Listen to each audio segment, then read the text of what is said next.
I was sitting at my mother's dining table, finishing what would unknowingly become the last meal she ever made for me in that house, when she smiled and told me something that didn't feel real.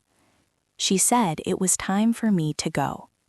What she didn't know, what she couldn't have known, was that the house she was asking me to leave had legally been mine for nearly 2 decades. But to understand something like that happens, you have to go back, not just a few days, but years, back to a moment that seemed completely ordinary at the time. My name is Simone Archer. I'm 37 years old, and I work as a senior paralegal at a law firm in Greensboro, North Carolina. My job is simple on the surface, but detailed underneath. I track ownership, titles, deeds, property records. I follow paper trails most people never even think about, unless something goes wrong. I've spent years digging through documents, uncovering histories buried in databases. Quiet work, precise work, the kind where small details change everything. I live alone. I keep my routines predictable. A short commute, a modest apartment, and a refrigerator magnet I picked up years ago that reads, "Documentation is the difference between a story and the truth." At the time, I thought it applied to my career. I didn't realize it was about my life. Despite living on my own, I still visited my mother often. Sunday dinners were a constant. The same house, the same table, the same familiar feeling of home, even if I hadn't lived there in years. My mother, Gloria, had been in that house for as long as I could remember. It was her space, her rules, her pride. Or at least, that's what I believed. The house itself had history. My grandfather built it back in the early 70s. Every beam, every wall placed by his own hands.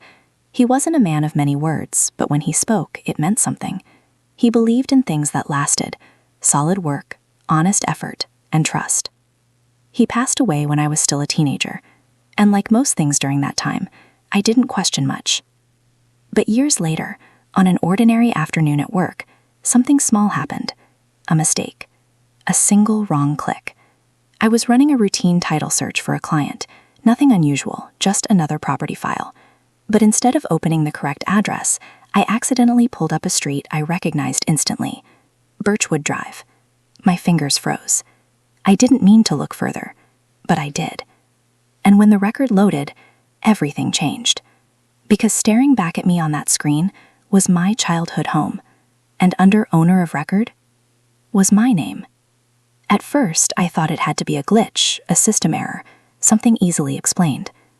But when I opened the actual deed file, I realized this wasn't a mistake.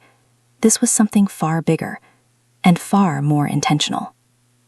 I stared at the screen longer than I'd like to admit. At first, I was convinced it had to be some kind of clerical mistake. I mean, databases aren't perfect.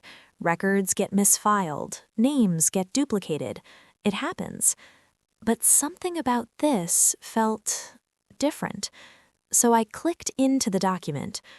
The scanned deed opened slowly, like it was giving me time to prepare for what I was about to see. The paper looked aged, slightly yellowed around the edges, the kind of document that had been sitting untouched in storage for years. And then I saw the signature. My grandfather's. Clear, intentional, undeniable. I had seen that signature my entire life, on birthday cards, notes, old papers my grandmother used to keep. There was no mistaking it. Below his name was a notary stamp. Below that, the official filing date, just 1 week before he passed away. I leaned back in my chair, trying to process it. My mind immediately shifted into work mode, the same mode I use every day when something doesn't add up. Verify everything. So I did. I pulled the full ownership history, every transfer, every update, every legal change attached to that property since it was first built. 1971. Original owner, my grandfather. Then, nothing. No sales, no transfers, no refinances under a different name, just one change. The property had been transferred directly to me in 2004, and in the 20 years since, not a single modification. That house, the same house my mother had lived in, hosted holidays in, introduced to people as hers, had legally belonged to me the entire time. I didn't move for a while. Not out of shock, exactly, but something else. It was like looking at numbers that didn't make sense, then checking them again and realizing they were correct. That kind of quiet, unsettling certainty. I created a folder on my desktop and started downloading everything.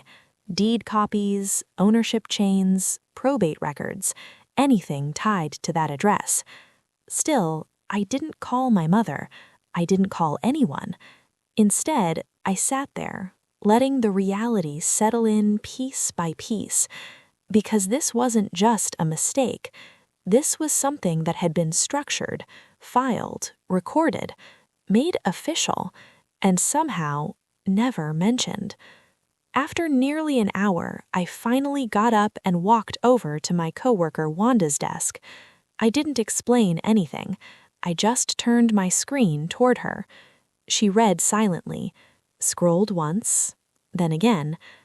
A few seconds passed, then she leaned back slightly, staring at the monitor like it was waiting for it to correct itself. It didn't. She stood up, grabbed her coffee, came back, and read it one more time. Then she looked at me and said quietly, "So, your mom's been living in your house for 20 years?" I nodded. "Without paying anything?" Another nod. She exhaled slowly, shaking her head just a little. "Okay," she said. "So what are you going to do?" I thought about it for a second. Then I gave the only answer I had. Finish my current case and then talk to a real estate attorney. Wanda stared at me like she expected more, but there wasn't more. Not yet. Because before I could confront anyone, I needed to understand exactly what I was holding, and more importantly, how far it went.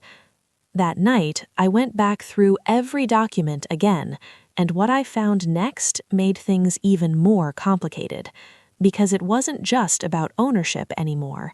It was about what happened after my grandfather died and what my mother chose to do with that truth. That night, I didn't do anything else. No TV, no phone calls, no distractions. I sat at my kitchen table with my laptop open, going through every document again, this time slowly, deliberately, like I would if this were a real case file handed to me at work, because now it was a case, and I needed the full timeline. I started from the beginning. My grandfather passed away in October 2004. That part I already knew. What I didn't know, what no one had ever told me, was that he had written a will just days before he died. I pulled up the probate records.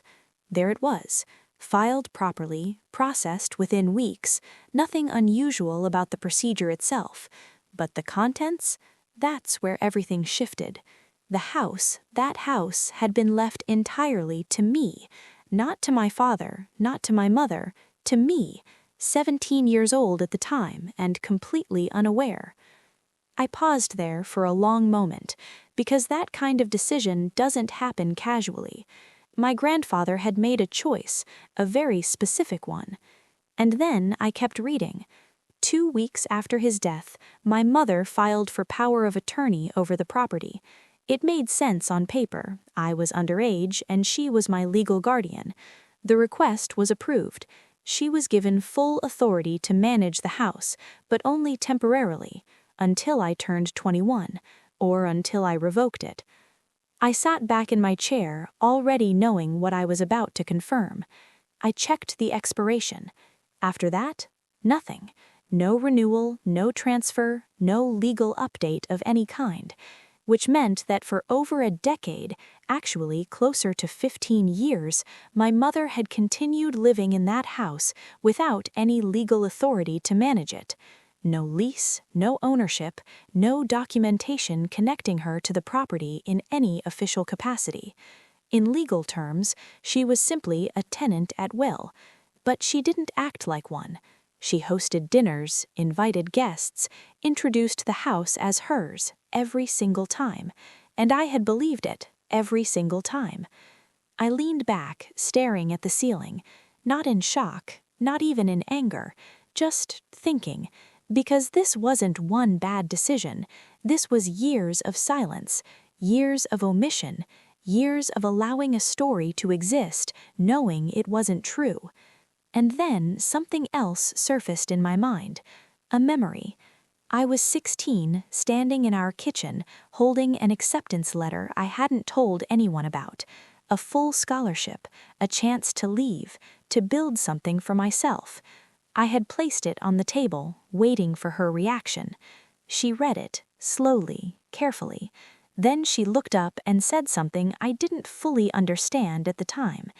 "It's just the two of us," she said. "You know what this house is without you here." That was it.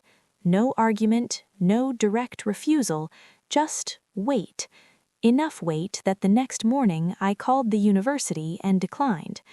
At the time, it felt like the right decision, like loyalty, like family.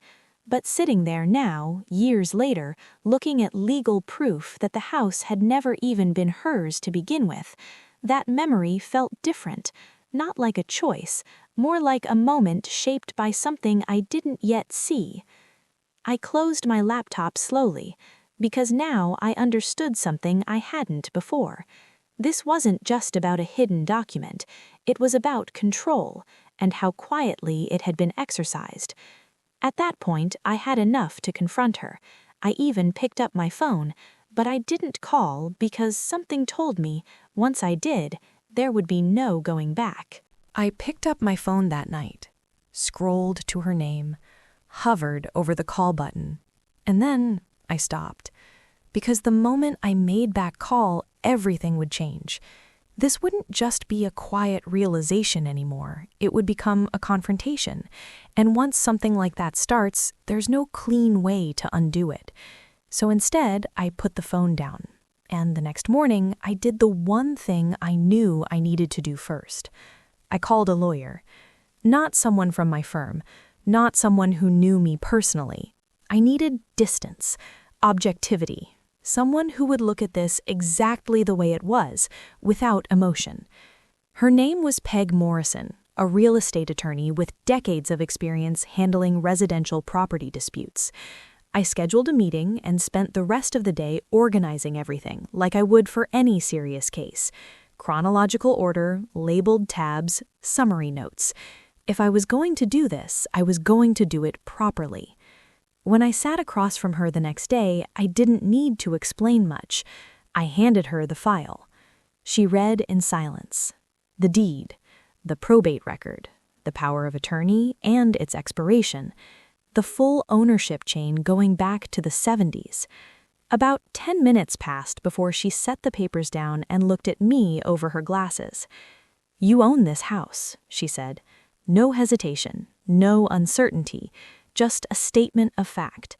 You've owned it since you were 17. Legally, your mother has been living there without any formal agreement."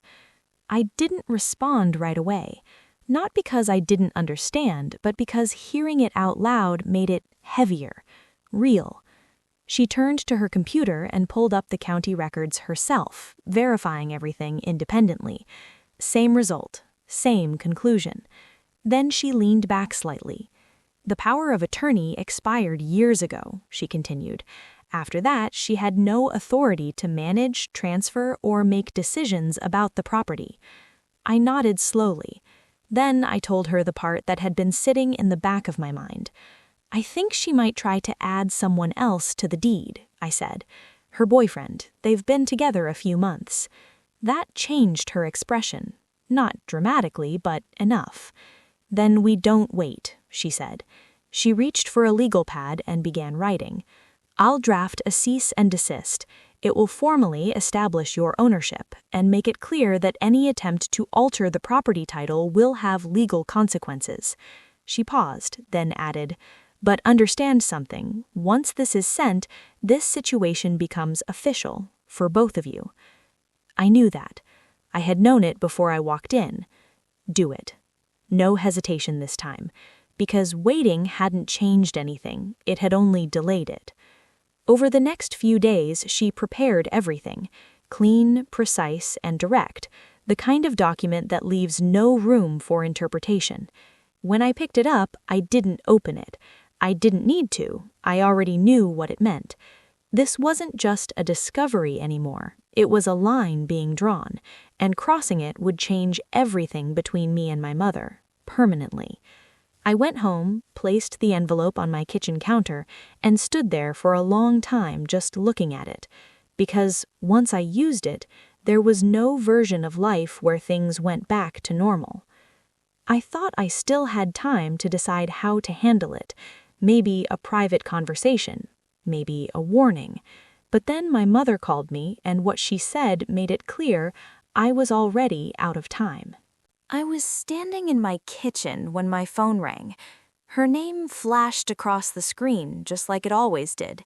Same timing, same routine. I answered. "Sunday dinner," she said, without greeting. "Everyone's coming. I've got something to announce." Her tone was steady, but there was something underneath it. Something decided. "I'll be there," I replied. We hung up. And for a moment, I just stood there, staring at the wall, because I already knew what this was. That quiet suspicion I had mentioned to Peg, it wasn't just a possibility anymore. It was about to happen, right in front of me. I picked up my phone again and sent a message. "We need everything ready before Sunday." Her reply came back quickly. "It will be." Sunday arrived faster than I expected. The drive to the house felt familiar but different, like retracing a path you've walked your whole life, except now you're noticing every detail for the first time. When I pulled up, I didn't get out right away. I just sat there, looking at the house, not emotionally, but structurally. The roofline, the porch, the foundation my grandfather built decades ago, still solid, still standing, still mine. That thought didn't feel powerful. It felt heavy. A man was working near the side fence when I stepped out of the car. Older, steady, the kind of person who knows what he's doing without needing to prove it. He introduced himself. Randall. I introduced myself back. We exchanged a few words, nothing deep, but before he turned back to his work, he glanced at the house and said, "Strong foundation, built right."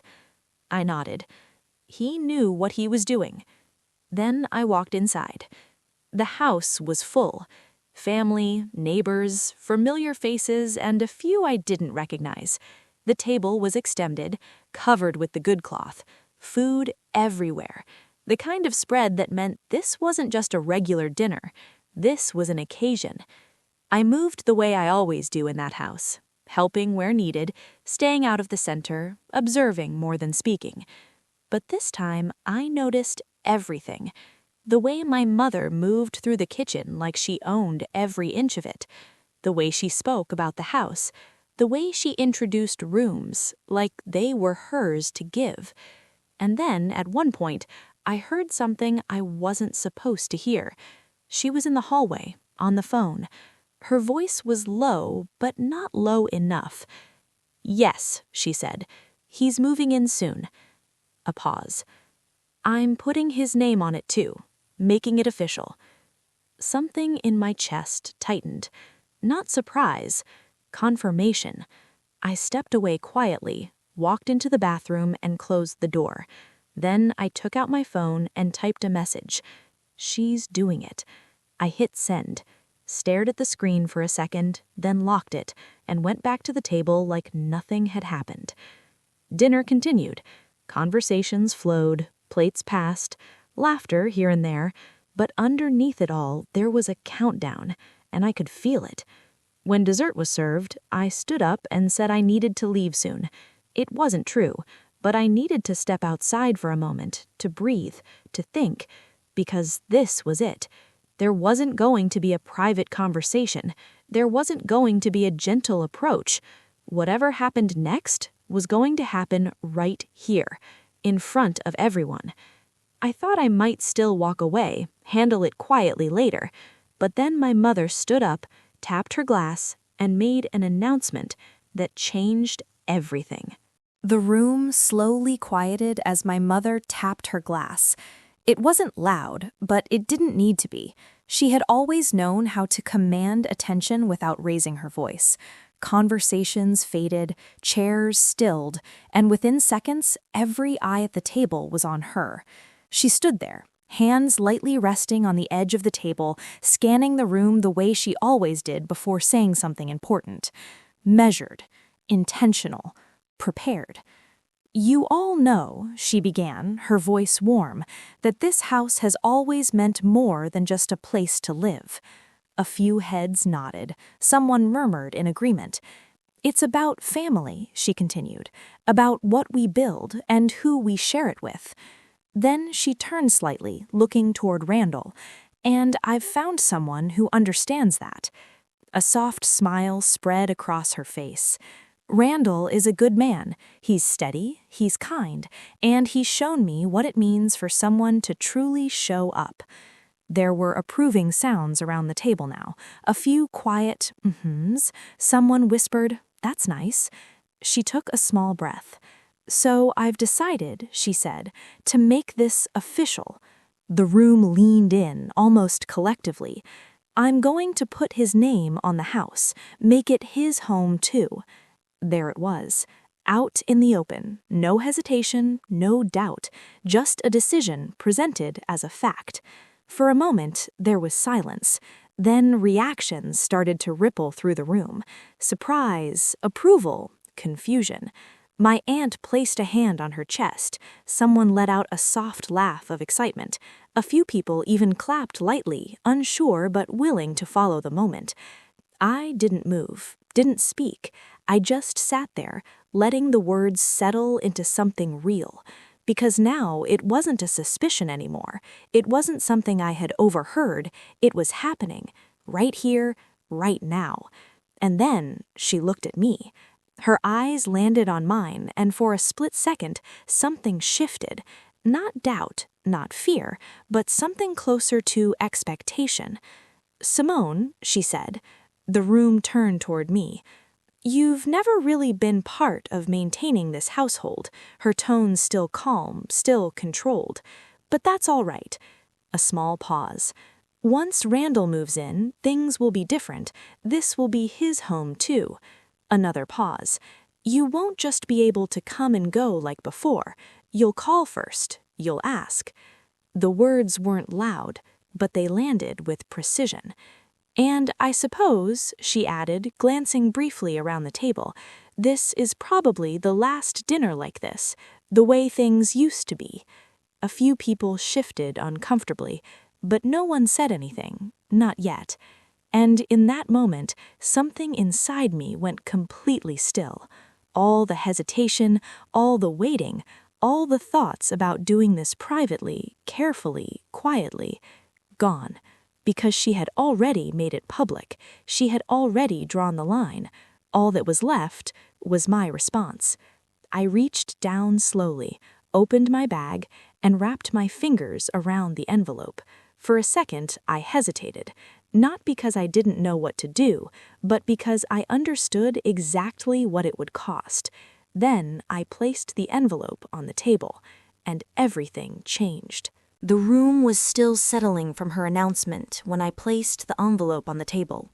Not forcefully, not dramatically, just deliberately. Right in the center, between the dishes, the glasses, the remains of what had been a normal family dinner minutes ago.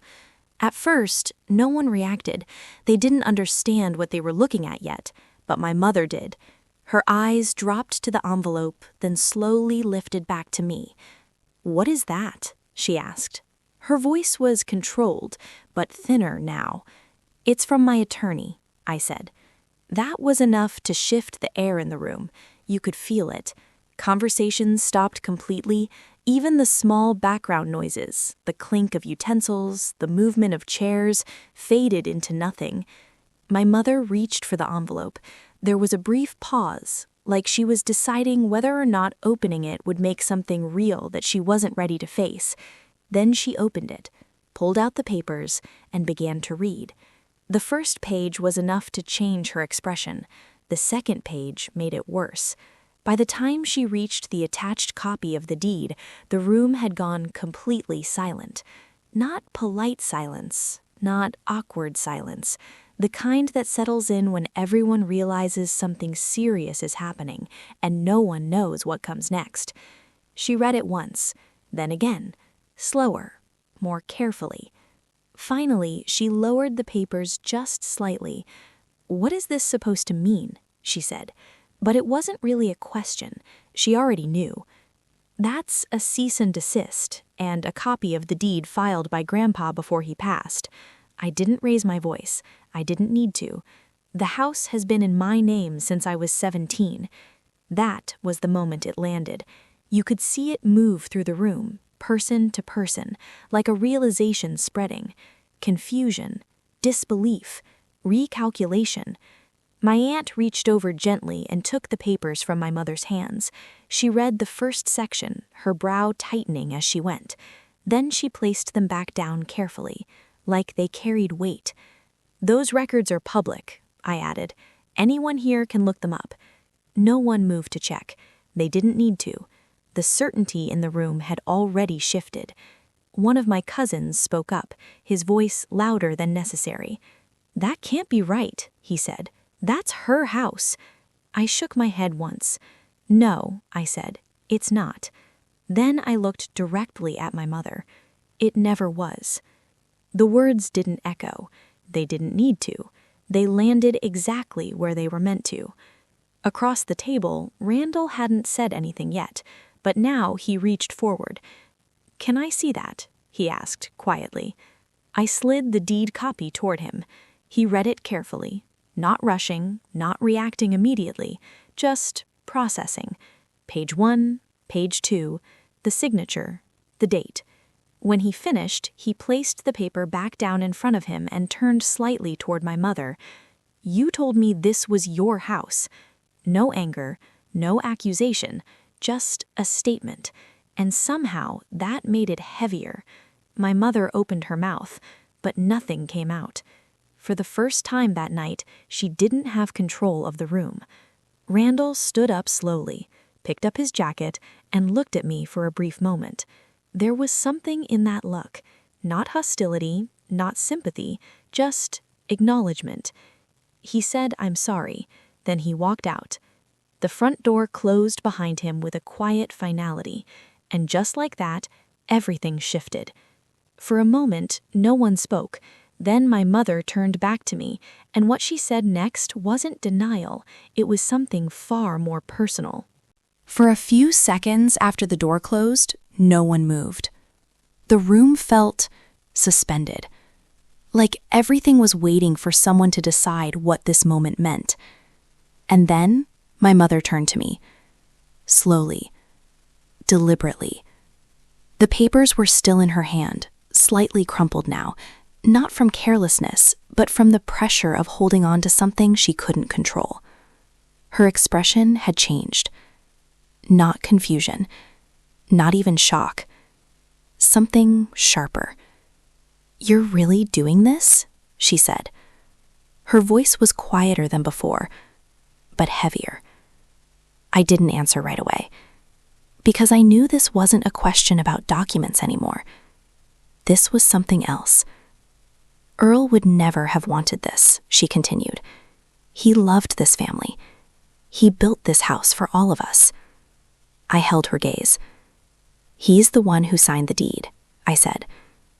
That landed harder than anything else I'd said so far, because it shifted the responsibility, not onto me, back to him. She shook her head slightly, like she was rejecting the logic entirely. "No," she said. This is you. You're choosing this." Her voice started to rise now.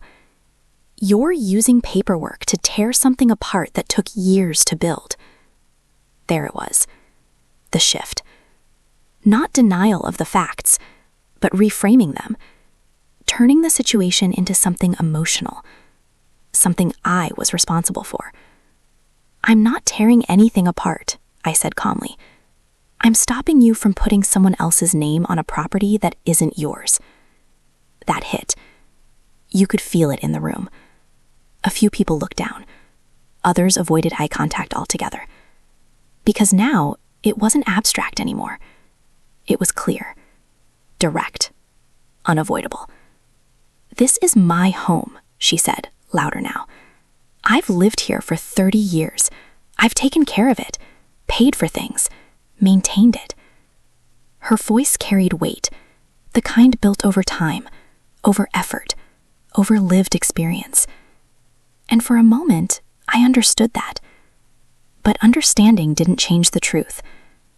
The deed doesn't erase what you've done. It just defines who owns it. That was the difference. And we both knew it.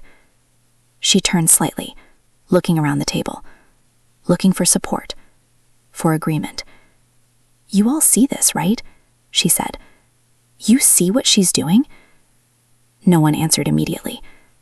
That silence said more than words could have. Because for the first time, this wasn't just her version of the story. There was evidence sitting in front of everyone. My aunt, who had been quiet the entire time, finally spoke, softly. "Gloria, whose name is on the deed?" The question hung in the air. Simple, direct, and impossible to avoid. My mother didn't answer. Because she couldn't. I stood up slowly, reaching for my bag. "The notice is effective immediately," I said.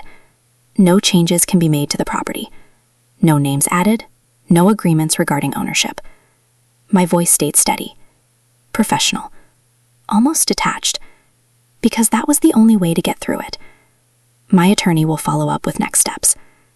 I looked at her one last time.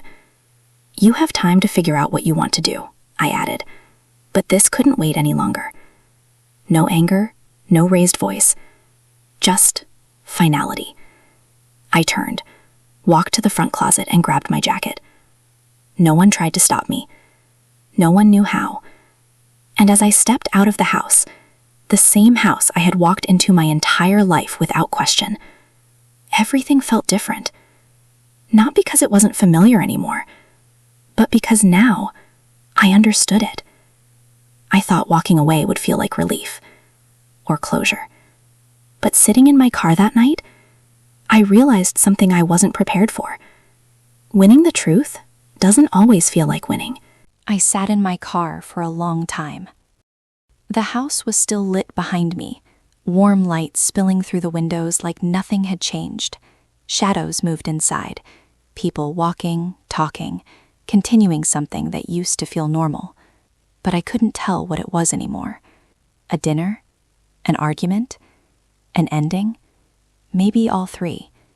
I rested my hands on the steering wheel and just stayed there, not thinking in full sentences, not analyzing like I usually do, just letting the moment settle, because something had shifted, not just in that house, in me. I had spent months preparing for that confrontation, gathering documents, verifying timelines, building something solid enough to stand on. And when it finally happened, I didn't feel powerful. I didn't feel vindicated. I felt quiet, like walking into a room after all the furniture has been removed. You recognize the space, but it echoes differently now. Eventually, I started the car and drove home.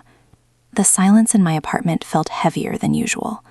I set my bag down, kicked off my shoes, and sat on the kitchen floor without turning on the lights. Time passed. I'm not sure how much, just enough for the outside light to shift from evening into night. And somewhere in that quiet, it became real. Not the documents, not the ownership, but what it meant. My phone started ringing later that night. I didn't answer. Then again, and again. The screen lit up with her name first, then my aunt, then numbers I recognized, and some I didn't. I let them all go to voicemail. Not because I didn't care, but because I already knew what those conversations would be. Questions, reactions, pressure, and I wasn't ready for any of it. By the next morning, the call log told the story clearly. Multiple missed calls, voicemails waiting. I listened to one. It was my aunt. Her voice was soft, careful. She didn't say I was wrong. She didn't say I was right either. She just said she was worried about both of us, that she hoped I knew what she was doing, that she was praying. I stood there in my kitchen, phone in my hand, listening to her words echo slightly in the quiet. And for the first time since the dinner, doubt tried to creep in. Not about the facts, not about the truth, but about the cost. Because doing the right thing doesn't always feel right in the moment. Sometimes it just feels heavy. I went to work, sat at my desk, opened files, did everything I normally do. But none of it felt normal, because now I understood something I hadn't fully considered before. This wasn't over, not even close. And that became clear a few days later, when my phone rang again. This time it wasn't family. It was Peg. I answered. "She's filed," she said. No build-up, no hesitation. "Filed what?" I asked, even though part of me already knew. "A legal challenge," she replied. "She's contesting the deed." I leaned against the counter, closing my eyes briefly. "On what grounds?" "She's claiming there was a verbal agreement that the house was meant to go to her." I let out a slow breath. "Does she have anything to support that?" "Nothing documented," Peg answered. "No written proof, no witnesses we can verify." A pause. Then she added, "But that doesn't stop her from trying." Of course it didn't, because this wasn't just legal anymore. It was personal. And personal conflicts don't follow clean timelines. I thought the hardest part was confronting her. I was wrong, because now, this wasn't just a family issue. It was a legal battle. I stayed on the phone with Peg for a few minutes after she told me. Not because there was much to say, but because hearing it out loud made it real in a different way. A filed case isn't a possibility. It's a process, a timeline, a fight that doesn't stop just because you want it to. "How long?" I asked finally. "If she pushes it," Peg said, 6 months at the low end, maybe a year." A year. For a moment, I just stood there in my kitchen, looking out the window at nothing in particular. A year of court filings, a year of conversations I didn't want to have, a year of being tied to something I had already tried to resolve. "And realistically?" I asked. "She doesn't have a strong case," Peg said. "No written agreement, no legal transfer. The deed is clear." A pause. "But weak cases still take time." Of course they did, because the law isn't just about truth. It's about proving it, over and over again.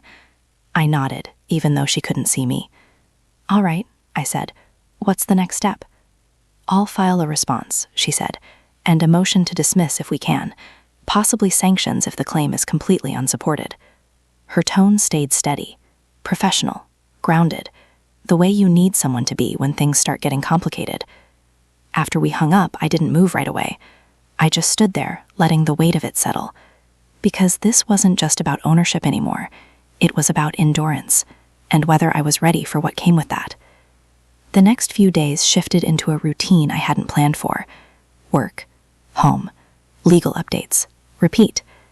At the office, I did my job the same way I always had, focused, precise, detached.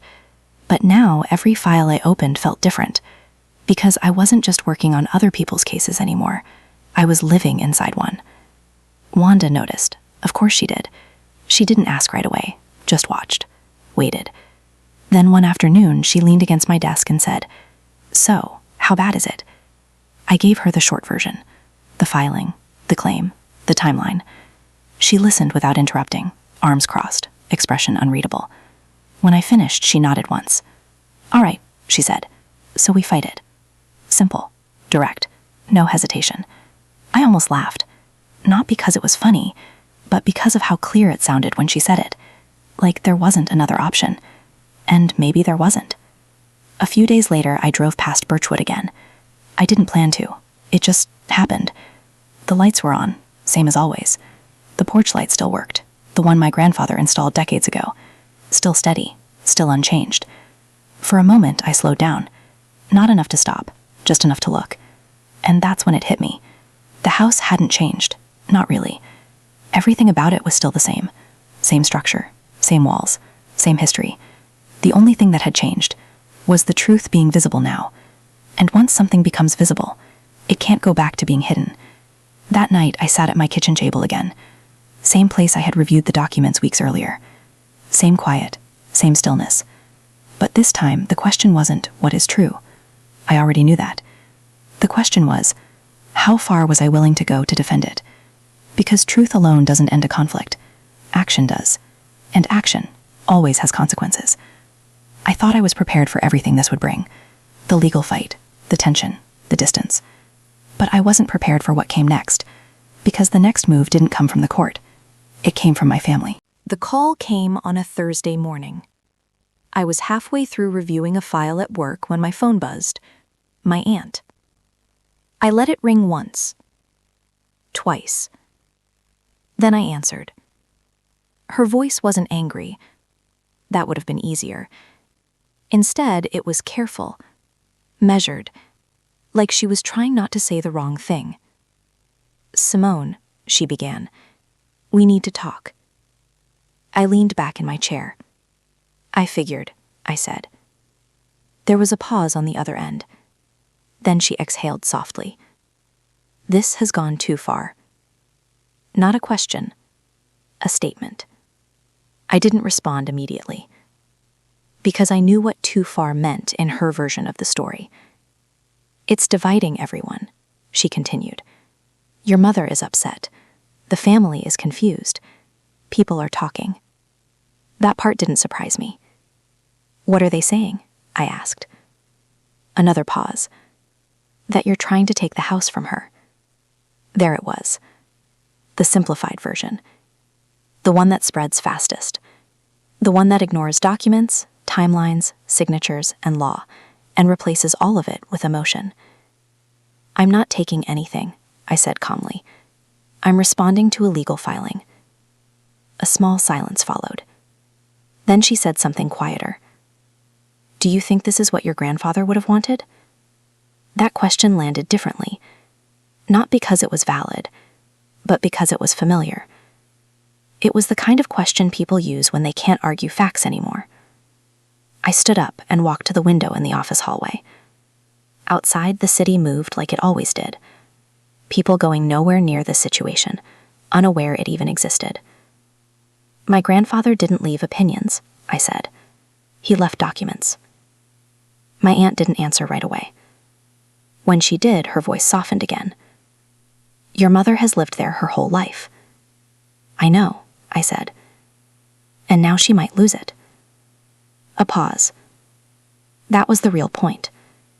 Not legality. Loss. "I didn't create this situation," I said. "I discovered it." Silence again. Longer this time. When she spoke next, her voice had changed. "We just don't want you to regret this." I almost laughed, but didn't. Because that was the hidden message in every call now. Not "are you right?" but "can you live with being right?" "I understand," I said finally.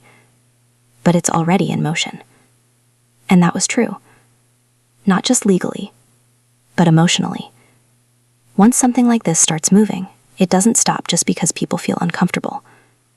We ended the call shortly after, but the weight of it stayed. By the weekend, the tension had spread further. Not loudly, not publicly. Quiet conversations. Side remarks. People avoiding direct contact, but forming opinions anyway. And through all of it, I stayed at a distance. Not because I was unaffected, but because I couldn't afford to be pulled into every emotional reaction at once. Then came another message. From Peg. "We've received their response." I opened it immediately. The argument was simple. Not strong, but emotionally structured. They weren't denying the deed. They were challenging intent, claiming informal understanding, family agreement, long-term reliance. It wasn't about law anymore. It was about sympathy. And that's where cases like this start to blur. Because courts don't just hear documents. They hear stories. And whoever tells the more believable one often wins attention before they win anything else. I closed my laptop slowly and realized something I hadn't fully accepted before. This wasn't just a dispute anymore. It was a narrative war, and both sides were already telling their version. That night, I got a call I didn't expect. Not from family, not from my lawyer, but from someone who had been quiet since the dinner, Randall. And what he said next changed the direction of everything again. Randall called at 9:17 p.m. I remember the exact time because I was staring at my phone when it lit up, debating whether I even wanted to answer unknown calls anymore. His name appeared on the screen. I picked up. For a second, there was only silence on the line. Then he spoke. "I need to tell you something," he said. His voice wasn't uncertain, but it wasn't comfortable either. I leaned back against the wall in my apartment. "Go ahead," I replied. Another pause. Then he said something I wasn't expecting. "I checked the records myself." That made me sit up slightly. "What records?" "The property filings," he said. After I left that night, I couldn't stop thinking about it. I stayed quiet. "I work in construction," he continued. "I've seen property disputes before. Not legal ones like this, but enough to know when something doesn't feel right." A beat. So I looked into it. I exhaled slowly. And there was another pause. Then he said the words that shifted everything again. "Your grandfather didn't just leave you the house." I straightened. "What do you mean?" "He left a secondary document," Randall said, "an addendum. I found a reference to it in the county archive index." That got my attention immediately. "I've never seen an addendum," I said. "Because it's not attached to the main file," he replied. "It's stored separately. Older system. It's easy to miss unless you know it exists." I walked over to my table and grabbed my laptop. "This addendum, what does it say?" I asked. He hesitated. "I couldn't access the full document," he said. "But the summary note? It mentions conditions tied to occupancy." My mind started moving faster now. "Conditions like what?" "I'm not sure yet," he said. "But it's not just ownership. It's usage rights, possibly restrictions on transfer or residency." I opened my laptop immediately, started searching county archive protocols. "This changes things," I said quietly. "Yeah," he replied. "That's why I called you." Another pause. Then he added something more personal. "I don't think your mother knew about it." That line landed harder than anything else so far. Because if that was true, then this wasn't just a misunderstanding between two people. It meant the original structure of the entire situation might be incomplete, or hidden, or never fully communicated. "I need to see it," I said. "I figured." Randall replied. "I'll meet you tomorrow. I know someone who can pull archive-level records." After we hung up, I just sat there. Laptop open. Screen glowing. Because for the first time since this started, I wasn't just reacting anymore. I was learning that there might be more layers than I had ever imagined. And that meant one thing. Everything I thought I understood about the house might still not be the full truth. The next morning, Randall and I went to the archive office together. And what we found there wasn't just unexpected. It completely changed the direction of the case. The county archive building wasn't the kind of place you expect life-changing answers to come from. It was quiet. Too quiet. Fluorescent lights, rows of old filing cabinets, the faint smell of paper that had been sitting for decades. Randall led the way, speaking briefly to a clerk at the front desk. There was some back and forth, a few phone calls, and then we were escorted into a restricted records room. That's when I felt it. The shift. Not emotional, procedural. Like we had stepped into a layer of information that wasn't meant to be casually accessed. A woman returned with a sealed folder. No label on the front. Just a code written in faded ink. She placed it on the table and stepped back. "This is all that exists under that reference," she said. "It's not digitized. It's part of an older probate archive system." I looked at Randall. He nodded once. "Go ahead," he said quietly. I opened the folder. Inside were a few pages. Old paper, slightly worn edges, typed text with occasional handwritten annotations. And at the top, addendum to last will and testament. My breath slowed without me realizing it. I started reading. The language was formal, precise, like everything my grandfather had ever written. But then I hit the key section, the condition clause. It wasn't about ownership in the way I expected. It was about stewardship. The house, according to the addendum, was not meant to be transferred freely or assumed permanently without alignment to specific conditions. The property was to remain within the family line only while actively maintained as a shared residence. No unilateral transfer of ownership was permitted without acknowledgement of all beneficiaries listed in the original will. And most importantly, occupancy did not equal ownership, not unless legally affirmed through probate completion and acknowledgement by all name heirs. I read that line twice, then a third time, because it changed everything I thought I understood. My grandfather hadn't just left me the house. He had structured it in a way that required transparency between heirs, which meant something crucial. My mother's assumption of it's ours to live in was never fully aligned with the legal intent. And my silence all these years had allowed a different version of reality to continue. Randall leaned slightly forward. "So what does that mean legally?" he asked. I didn't answer immediately, because I needed to process it first. The clerk spoke softly from the doorway. "It means," she said, "that there may have been an incomplete execution of the estate commissions." Incomplete. That word hit harder than anything else. Not invalid, not fake. Incomplete. I closed the folder slowly. For the first time since this began, I realized something uncomfortable. This wasn't just about who was right.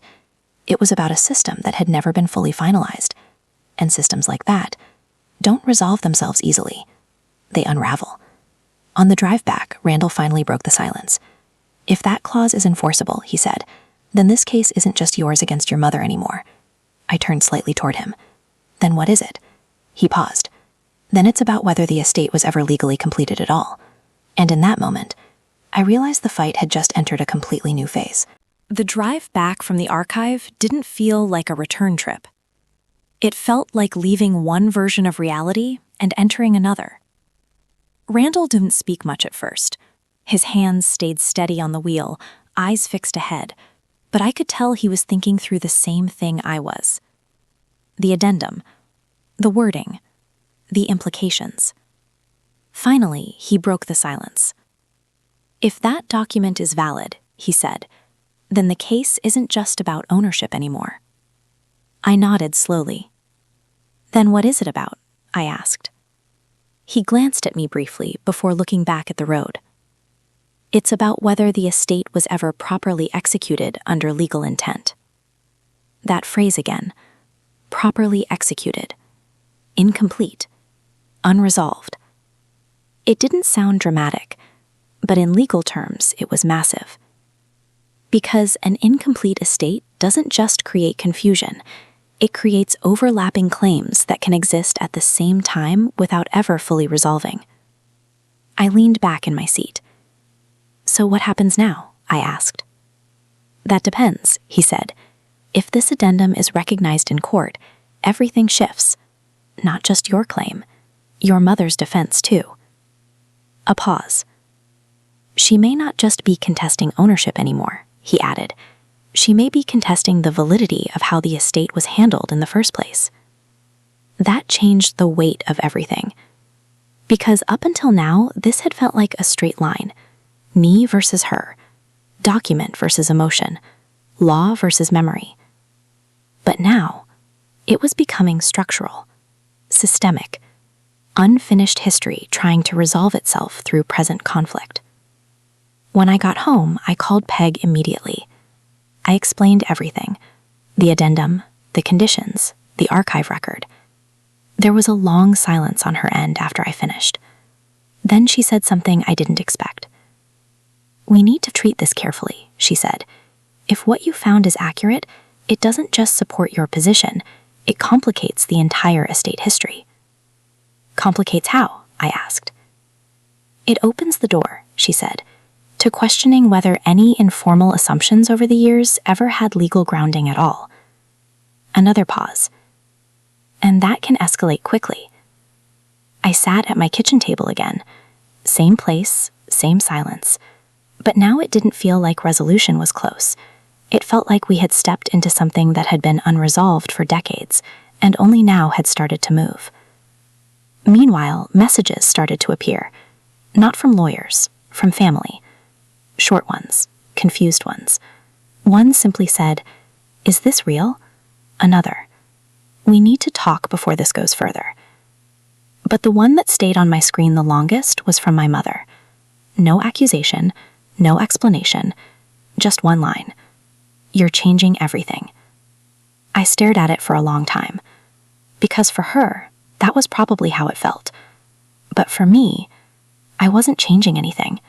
I was uncovering what had already been there, just never seen clearly. Later that night, Peg called again. Her tone was different this time. Short, focused, urgent. "We have a problem," she said. "And this time, it's not just about the house anymore." Peg didn't waste time with greetings when she called. Her voice came through the line, sharp and focused. "We have a problem." I sat up immediately. "What kind of problem?" I asked. A pause. The kind that changes how we approach everything. That wasn't vague, it was deliberate. I grabbed my notepad without thinking. "Tell me," I said. She exhaled once before continuing. "The opposing counsel just filed an expanded claim." "Expanded how?" "They're not just contesting ownership anymore," she said. "They're now arguing that the original probate execution was materially incomplete due to missing conditions tied to the addendum." I froze slightly. That word again. Addendum. "So they're using it too?" I asked. "Yes," Peg said, "but differently." Another pause. "This is where it gets complicated." I leaned back in my chair. "Explain." "They're arguing that because the estate conditions were never fully disclosed to all parties at the time of informal occupation," she said, "your claim of exclusive ownership may not reflect the original intent of the estate structure." I stared at the wall for a moment. Because what she was really saying was simple. They were using the same document to challenge both sides, not to deny my ownership, not to confirm hers, but to argue that the entire estate history had never been properly finalized in a legally transparent way. "This isn't just a property dispute anymore," Peg continued. "It's becoming an estate validity challenge." I wrote that down slowly. Estate validity challenge. It sounded clinical, but the implications were enormous. Because once a court starts questioning whether an estate was ever fully executed, everything tied to it becomes unstable. Not just ownership, interpretation, assumptions, history. "Can they do that?" I asked. "They can argue it," she said, and they just did. A pause followed. Then she added something that made my stomach tighten slightly. "And there's more." Of course there was. I didn't interrupt. "The court has requested a preliminary review of all related filings," she said, "including any informal occupation history." "That includes my mother," I said. "Yes." Another pause. "And potentially any financial records tied to maintenance or improvements over the years." That part hit differently, because now it wasn't just about who owned the house on paper. It was about who lived it, who contributed, who maintained it, who shaped its history and practice. The line between legal ownership and lived reality was starting to blur, and courts don't always like blurred lines. After I hung up, I sat in silence for a long time. The kind of silence that doesn't feel empty anymore. It feels full, full of consequences, full of momentum, full of things already in motion that you can no longer quietly stop. Later that evening, I checked my messages again. More had come in, some from relatives, some from unknown numbers, but one stood out, my mother again. This time longer, just a few lines, but heavier than before. "I didn't think it would go this far. You don't understand what this is doing to people. Please just stop." I read it twice, not because I didn't understand it, but because I did. And that was the problem. Because stopping wasn't something I could do anymore, not with undoing everything that had already been set in motion. I placed the phone face down on the table, and for the first time since this began, I stopped thinking about who was right, and started realizing something else entirely. Even if the truth is clear, the process of proving it can destroy everything around it. The next morning, I received a notice from the court. A formal hearing date had been set. But when I opened the document, there was one additional note at the bottom that no one had mentioned before, and it changed everything again. The court notice arrived early in the morning. Official envelope, stamped seal, no ambiguity about what it was. I opened it at my kitchen table without much expression. By now, paperwork like this had become part of the rhythm of my life. But something about this one felt different. It wasn't just a hearing date, it was a structured directive. And at the bottom of the page, in smaller text, was a line that Peg hadn't mentioned yet. All parties are required to provide historical occupancy evidence and any supplementary estate-related filings not previously submitted. I read it twice, then a third time, because that line changed the scope again. This wasn't just about ownership anymore. It was about documentation of lived reality, who was present, who maintained what, and how the property functioned over time. I immediately called Peg. She answered on the second ring. "I saw it," she said before I even spoke. "You didn't mention that clause," I said. "I didn't see it until the official docket update came through this morning," she replied. "This is broader than a standard property hearing now." I leaned forward slightly. "How broad?"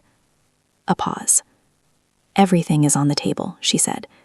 "Usage history, financial contributions, maintenance records, even informal agreements that can be corroborated by testimony." I looked toward my laptop.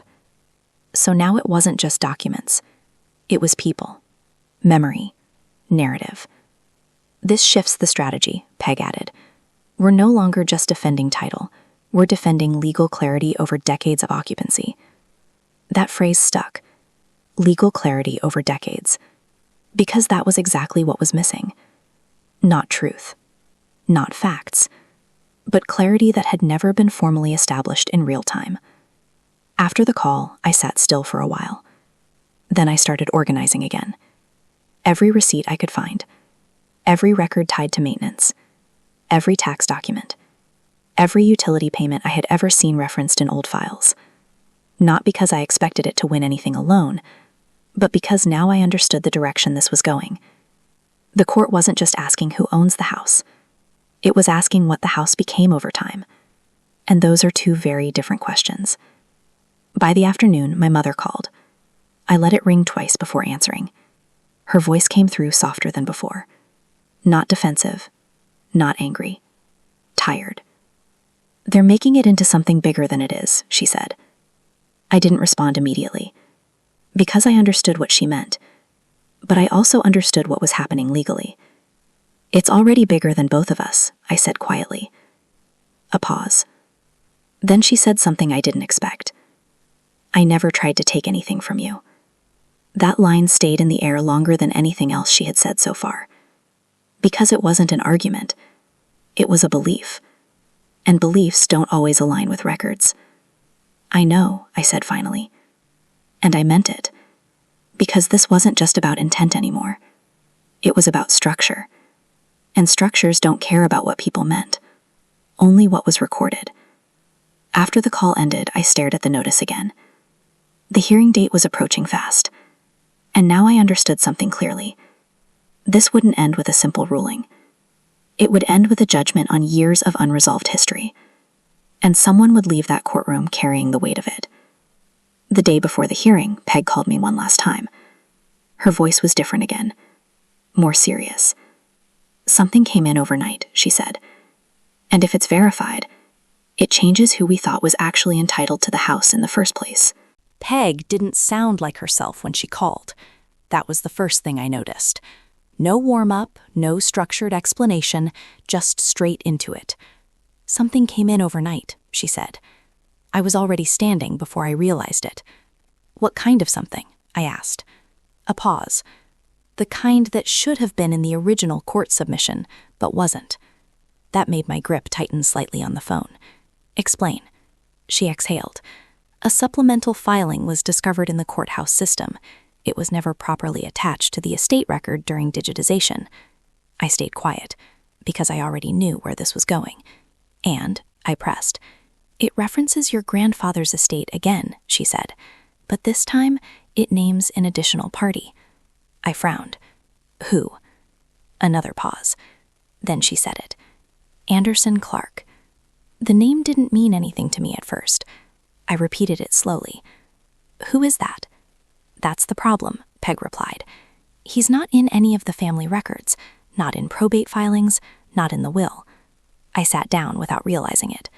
"So why is he listed?" I asked. "That's what we're trying to understand," she said. "Because according to this document, he was identified as a secondary beneficiary."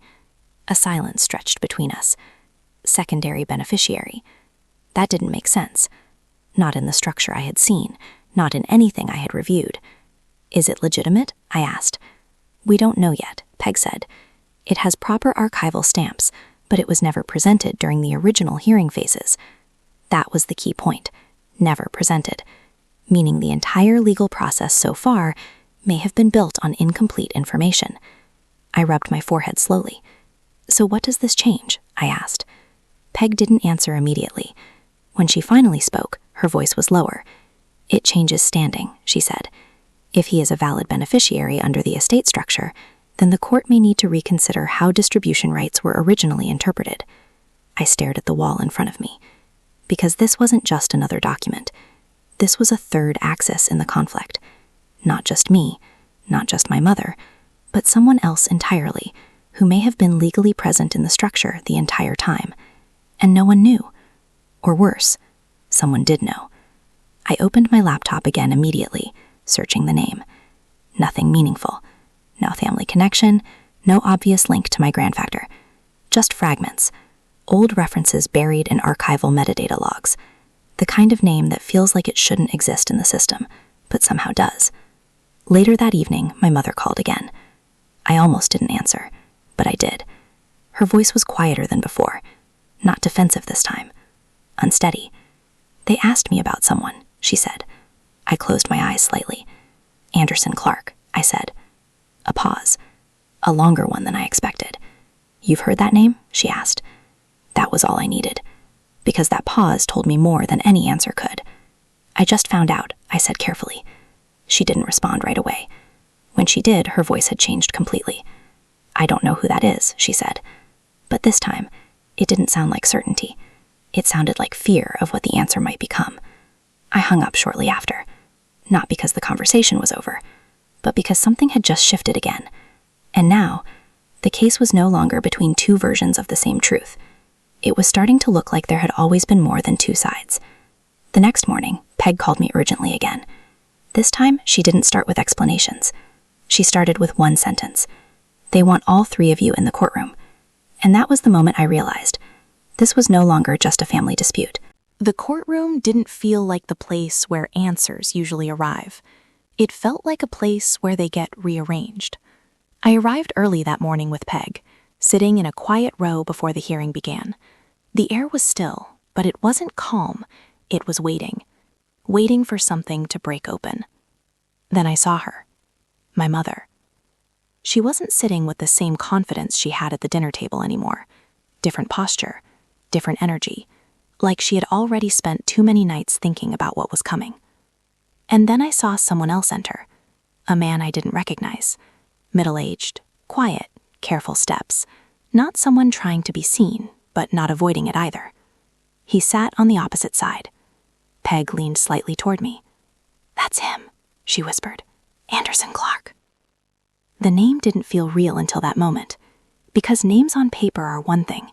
Names in a courtroom are something else entirely. The judge entered shortly after. Formalities passed quickly. Case number, parties present, introductions. Then the judge paused, looked down at the file, then up at the room. "There appears to be an additional named party in the supplemental estate record," he said. His eyes shifted slightly. "Mr. Clark?" Anderson stood. "Yes, Your Honor." A simple response. No hesitation. My mother turned her head slightly, looking at him for the first time directly. Not recognition, not familiarity. Something closer to confusion, mixed with something unspoken. The judge continued. "Before we proceed, I need clarification," he said. "What is your relationship to the estate in question?" Silence. Anderson took a breath. "I was listed in a supplemental filing as a beneficiary," he said. "However," he continued, "I was never contacted during probate proceedings." That landed immediately. Peg leaned toward me again. "This is what we were worried about," she whispered. Because now it wasn't just about ownership conflict. It was about a potential procedural omission that affected an entire branch of the estate structure. The judge flipped through the file slowly, then stopped. "Counsel," he said, looking toward Peg. "Was this document disclosed during discovery?" She stood. "No, Your Honor. It was not included in the original case file provided to either party." A pause. "That's significant," the judge said quietly. My stomach tightened slightly, because I could see the direction this was going now. Not toward resolution, toward expansion. The judge leaned back slightly. If a named beneficiary was excluded from probate notification, he continued, then we may not be dealing with a simple property dispute. He looked down again. We may be dealing with a partially executed estate. Those words again, but this time spoken aloud in court. Not theory, not speculation. Procedure. My mother shifted in her seat. For the first time since this began, she spoke up. I don't know who he is, she said firmly. But the room didn't respond to emotion. It responded to documentation. And Anderson didn't look at her. He looked at the judge. I can provide records of communication attempts, he said, but I was never included in final distribution or notification. That changed everything in real time. I could feel it. The case was no longer binary. No longer ownership versus ownership. It was becoming fractured, incomplete, unfinished at its origin. The judge raised a hand slightly. We will pause proceedings, he said. This court requires full verification of estate execution history before continuing. Gavel down. Not a conclusion, a suspension. And just like that, the case stopped moving forward. But the consequences didn't, because now all three of us were tied to something none of us fully understood. Outside the courtroom, Peg turned to me and said one line I'll never forget. This isn't a dispute anymore. It's a reconstruction of the entire estate. And I realized we weren't fighting over a house. We were fighting over what the house was legally allowed to be from the very beginning. The courtroom didn't feel the same after the pause. It felt unfinished, like a sentence cut in half. After the judge adjourned proceedings, people slowly began to leave, but no one moved with certainty anymore. Even footsteps sounded different, heavier, slower. Anderson stayed seated for a moment longer than everyone else. So did my mother. And so did I. Peg gathered her papers quietly beside me. This isn't going to resolve quickly, she said under her breath. I already knew that. But what I didn't expect was Anderson standing up and walking toward us before leaving. He stopped a few feet away. Not aggressive, not emotional, just direct. I didn't know about you, he said to me. I studied him for a second. I didn't know about you either, I replied. That was the truth. A long silence followed. Then he nodded slightly. I'm not here to take anything, he said. I just want whatever is accurate. And somehow, that made everything quieter. Not easier, just clearer. He turned and left the courtroom after that. And then it was just me and my mother for a moment. She didn't speak immediately. When she finally did, her voice was low. I never tried to steal anything, she said again. But this time, it didn't sound like defense. It sounded like exhaustion. I believed her. But belief wasn't the issue anymore. Structure was. You didn't have all the information, Peg said gently, stepping in. None of you did. My mother looked down.